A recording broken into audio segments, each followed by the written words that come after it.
que je voudrais dire, c'est que Virginie parlait tout à l'heure, effectivement, de l'incivisme qu'ont eu certains Français.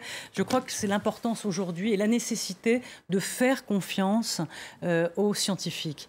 On le voit, que ce soit en Grande-Bretagne ou même plus aux États-Unis, un Donald Trump qui climato-sceptique, qui au début a un peu ricané sur ce coronavirus et qui aujourd'hui est obligé bien de se rendre à l'évidence.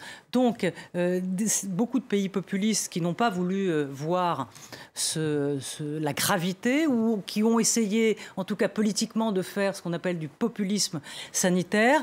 Donc l'importance aujourd'hui peut-être de s'en remettre aux scientifiques, de faire confiance, et c'est une sorte peut-être de retour à une forme de rationalité.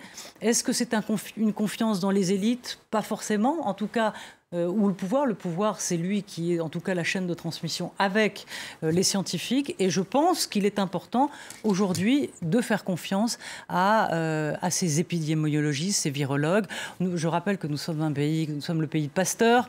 On a eu, qui a trouvé le vaccin contre la rage. La France est un ancien empire colonial qui a dû vivre de nombreuses épidémies. Donc on est, faire face en pratique. Voilà. Et puis la France, Emmanuel Macron a la chance de pouvoir s'appuyer sur un système de santé qui est assez exceptionnel. Oui, mais à bout de souffle, Roselyne. Ils n'ont pas cessé de le dire ces derniers mois. Je ne parlais pas de l'hôpital, mais qui même va si être l'hôpital est excellent, bien évidemment, mais qui souffre, bien évidemment, et que ça va être de pire en pire, je le crains. D'où l'importance des stades 3 d'état d'alerte qui doit permettre de les aider. Ce fameux tri dont on parle, qui va arriver à un moment ou à un autre, c'est-à-dire trier les cas les plus graves. Et ce sera des choix, bien évidemment, cornéliens et qui ne vont pas plaire à tout le monde.